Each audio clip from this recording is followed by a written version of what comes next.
Hi friends, good morning. ఎలా ఉన్నారు? బాగున్నారండి? నేనైతే బాగున్నా, మీరు బాగున్నారండి. ఈరోజు నేను కాశీ బచ్చల కూర చేద్దాం అనుకుంటున్నానండి. పప్పుతో కాశీ బచ్చల కూర.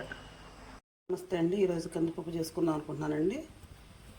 ఒక 1/2 కేజీ కందిపప్పు తీసుకుని ఒక బాండీలో నీళ్ళు పెట్టేసుకొని పప్పు అందులో పోసేస్తానండి. చక్కగా ఇది ఉడికిన తర్వాత మనం ఆకుకూర తీసుకొని పప్పు చేసుకుందామండి. ఈరోజు ఒక ఉల్లిపాయ, కాసిన పచ్చిమిరపకాయ పప్పులోకి శుభ్రంగా క్లీన్ చేసుకొని ముక్కలు కోసుకుందామండి. ఇదిగోండి కాశీ బచ్చల కూర అంటే ఇదండి. మా నాన్నగారు వచ్చారండి నేను సాయంత్రం వస్తా తీసుకొచ్చారు. కానీ కూర చాలా బాగుంటుంది. నాకు కూర కదండి, ఆరోగ్యం చాలా మంచిది. ప్లస్ ఏంటంటే చక్కగా మనం పప్పులు వేసుకుంటాం కదండి, ఇంకా బాగుండొచ్చు. ఉండదు కందిపప్పు, ఒక్క ఉల్లిపాయ తీసుకున్నానండి, కాసిన పచ్చిమిరకాయలు. ఈ కాశీ బచ్చల కూరతో శుభ్రం నీట్గా కడిగేసి మనం పప్పు చేసుకుందాం. ఇదిగోండి చక్కగా పప్పు ఉడికింది. ఇప్పుడు మనం కాశీ బచ్చల కూర వేసేద్దాం. చూడండి ఎంత బాగుందో. ఉల్లిపాయలు, పచ్చిమిరకాయలు మొత్తం ఒక్కసారిగా వేద్దాం. ఇదిగోండి కాశీ బచ్చల కూర వేసేస్తాం.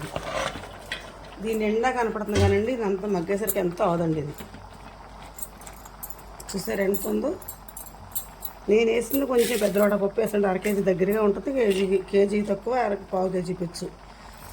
ఆ విధంగా వేస్తే కొంచెం జనం ఎక్కువ ఇంట్లో, అందుకే కొంచెం కూర ఎక్కువ చేయాలి, పప్పు ఎక్కువ చేయాలి. పప్పు అంత ఇష్టంగా తింటారు. ఇదిగోండి ప్లస్ ఉల్లిపాయలు, పచ్చిమిరకాయలు.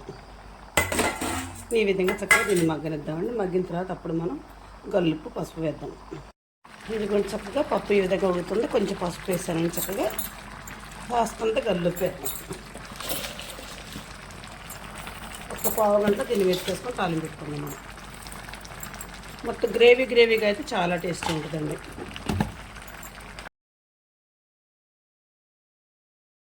ఇదిగోండి ఈ విధంగా చక్కగా బచ్చల కూర వేసా కదండి, మంచి ఉడికిపోయింది.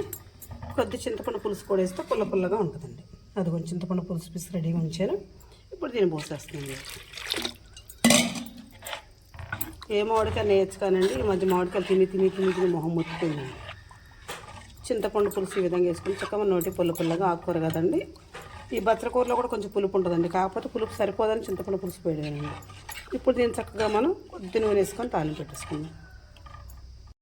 ఇదిగోండి ఎల్లిపాయ వేసారు, మాడిపోయింది. వేసారు కరివేపాకు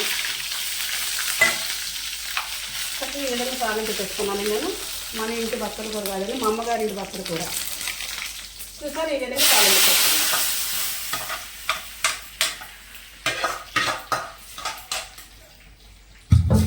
ఇదిగోండి చక్కగా కందిపప్పుతో బచ్చల కూర వేసి చక్కగా పప్పు చేసుకున్నానండి. నేనైతే ఈ విధంగా చేసుకుంటానండి. మీరు కూడా మీకు నచ్చితే నాకు ఒక లైక్ ఇవ్వండి. Please subscribe.